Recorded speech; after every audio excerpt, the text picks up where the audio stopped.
예, 또 끔찍한 아동학대 사건이 터졌습니다. 이번에는 대전인데요.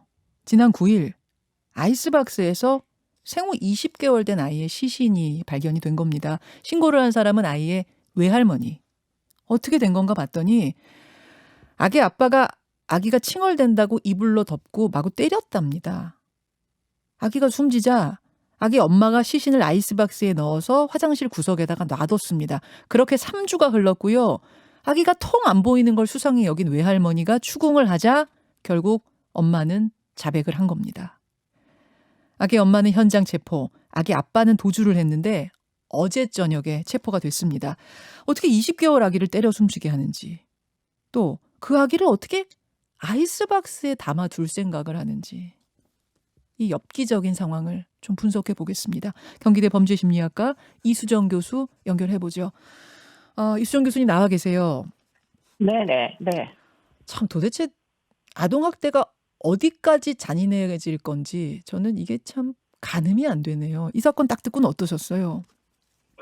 글쎄, 지금 아동학대 신고 체계도 많이 개선이 되고, 또 아동보호시설도 지금 열심히 좀 더 많은 이제 티오를 늘리기 위해서 네. 이제 건설 중인데, 지금 이런 사건이 터지니까 지금까지 시스템에 뭔가 총체적인 또 빈틈이 생긴 게 아닌가 이런 생각이 들 정도로 사실은 일상적인 생활 공간에서 지금 학대가 일어난 거거든요. 네. 더군다나 이제 아이가 사망한 이후에 지금 아이스박스를 주문을 했답니다. 그래서 택배로 받은 네. 아이스박스에 지금 시신을 넣은 거다 보니까 이 부모가 도대체 무슨 생각을 가지고 혹시라도 잘못해서 그와 같은 일이 있을 땐 사실 신고를 하면 그나마도 좀 그 처벌을 경하게 받을 텐데 지금 네. 왜 이런 짓을 했는지 합리적으로는 좀 이해하기가 어렵습니다. 20개월이면은요, 여러분 만 2살도 안 된 거예요. 만 2살도 되지 않은 아이인데 칭얼대는 게 정상입니다. 칭얼대는 게 정상이에요. 근데 아버지는 아이가 칭얼댄다고 이불로 덮고 구타를 했다. 도대체 이 친부 친모 나이가 어떻게 됩니까, 교수님? 나이가 그렇게 어리지가 않습니다. 아버지는 30대 초반, 엄마는 20대 후반 정도 된 부부인 것으로 알고 있습니다. 20대 초반, 20대 후반. 네네네네. 이게 처음 벌어진 일일까 싶어요. 어떻게 생각하세요? 지금 이들 부부가 지금 그 전에 이제 어떤 가족 관계를 이루고 살았는지에 대한 정보는 아직까지 경찰에서 오픈을 안 한 것 같고요. 네. 그렇기 때문에 지금 그 전에 엄마가 출산 그 전력이 있는지 없는지는 정확히는 알 수가 없습니다. 음. 그런데 이제 둘이 연애 결혼을 한 것으로만 지금 알려지고 있어서 네. 그러면 20대 젊은 남녀가 그만큼 어른이 될 정도로 상식적인 수준에서 성장해서 지금 연애 결혼을 해서 아이를 낳은 거라면, 예. 그리고는 발견자가 이제 그 아내의 어머니, 친정어머니인 것으로 알려지고 있어서 예. 상당히 특이하지 않은 평균 가족의 모습을 띠고 있는 상황이다 보니까 음. 지금 이런 비상식적인 행위가 이해가 잘 안 되는 측면이 있는 거죠. 이게 항상 아이를 잘 대했는데 이날 갑자기 하루 구타한 것이 사망으로 이어졌다. 이렇게 보기에는 그럼 평소에도 학대가 있었을 거라는 이 어떤 의심은 되지 않습니까? 네, 그러긴 굉장히 어려워 보입니다. 지금 이제 이 사건도 역시 이제 좀 조사를 해봐야 되겠다고 생각이 드는 게, 지금 영유아 검사라는 게 전국적으로 다 도입이 되어 있지 않습니까? 그렇기 주기적으로 때문에 해야죠, 아이들. 예, 예. 그렇죠. 네, 출생을 하면 소아과에 가가지고 예방 네. 접종하는 것들도 굉장히 많고요. 네. 지금 20개월이니까 한 돌 정도 됐을 때 예방접종 거의 7가지 이상을 한다고 알려지고 있거든요. 예. 그렇기 때문에 만약에 지금 아이를 지속적으로 학대를 하고, 또 이 엄마의 주장은 남편이 본인도 이제 폭행을 너무 많이 해서 음. 정상적인 가정을 이루기 어려웠다, 이런 주장인 것으로 알고 있습니다. 나도 맞았다. 아내 네네. 주장이. 예, 예. 네네. 그러다 보니까 지금 그런 와중에 발생한 일이라면 영유아 검사에서 아마도 뭐 제대로 스케줄을 따라잡지 못하는 그런 이제 문제가 발생했을 걸로 추정되거든요. 음. 그런데 왜 그러면 지금 신고가 안 됐는지 원래 음. 이제 영유아 검사를 지속적으로 하면서 문제가 있으면 의료진들이 이제 뭐 신고 의무가 있거든요. 그렇죠. 그런데 이제 아이가 아이한테서 발견된 이제 폭행의 흔적을 보면은 네. 지금 온몸에 다 지금 흔적이 있습니다. 심지어는 허벅지나 겨드랑이 뭐 이런 데 또 늑골도 골절이 되고 뭐 네. 온몸에 지금 아마도 그 마지막 폭행이 이불을 덮어놓고 했다는 폭행 때문인지 모르겠는데 전 뭐 몸에 전체 몸에 다 골절상이 있거든요. 몸에 그렇기 지금 때문에 성한 데가 없는 거죠, 온몸이. 네네 그렇습니다. 그렇기 예. 때문에 이제 그 전에도 비슷한 이제 멍이 있거나 이런 거를 일반적으로는 영유아 검사할 때 아이를 다 옷을 벗기고 확인을 하지 않습니까? 예. 그래서 그런 이제 검사에서조차 이제 왜 걸러지지 못했을까 하는 부분은 좀 확인을 해봐야 될 필요성이 있어 보입니다. 검사 안 받은 거 아닐까요? 병원 안 글쎄 들어갔을 가능성도 있죠. 네. 근데 이제 그렇게 하면 보건복지부에서 지금 전산상에 네. 사실 빅데이터 분석 방법이나 이런 것들을 이용을 해 가지고 포착이 되도록 지금 설계가 돼 있거든요. 근데 왜 지금 뭐 거의 20 개월이면 뭐 그 예방 접종을 굉장히 많이 해야 되는데 10 번도 넘게 해야 되는데 그런 것들을 제때 이루어지지 않음이 왜 안 걸러졌는지 이런 그것도 것도 한번 체크해 볼 확인을 필요가 있단 네 해야 말씀이세요. 되겠죠. 네. 지금 경찰이 최종 확인을 뭐 안 하고 있는 상태입니다만 아직 안 하고 있는 상태입니다만 상상도 못할 끔찍한 부위에 대한 학대 흔적도 있다는 제보가 있어요. 이거는 차마 제가 입에 올릴 수가 없고 경찰의 최종 발표까지 보고 말씀을 드리겠습니다. 그러니까 전신에 골절이 있는 건 물론이고 제가 차마 입에 담을 수 없는 부위에 어떤 학대의 흔적 제보가 있다는 거. 요거는 경찰의 발표가 있으면 그때 다시 한번 말씀을 드리고 그 앞에서 이수정 교수 말씀하신 것처럼 아이스박스를 온라인 쇼핑으로 주문해서 아기의 시신을 거기에 담았습니다. 이건 이제 엄마가 한 짓입니다. 그리고는 화장실에 뒀습니다. 근데 교수님 저는 여기서 좀 이해가 안 가는 것이 보통 이런 식의 범죄에서 보면 범인들은 그 시신을 어떻게든지 집 밖으로 가지고 나와서 야산에 묻든 뭐 어디 강에 버리든 유기를 하잖아요.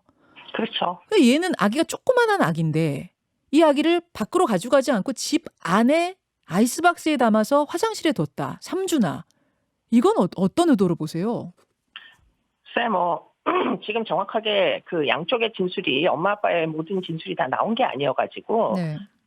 정의는 잘 모르겠는데요. 그런데 이제 이해가 되지 않는 부분이 그러면 이제 아빠의 폭행에 의해서 어쩔 수 없었다라는 이제 주장이라면 네. 그렇다면 그 3주 동안 얼마든지 엄마는 혼자서 신고할 수 있는 그 타이밍이 있었을 걸로 추정이 되거든요. 아. 그러면은 아이의 장례라도 치러줄 수가 있지 않겠습니까? 뭐 어쨌든 발각이 돼 가지고. 예, 예. 그런데 이제 그런 선택을 하지 않은 거예요. 음.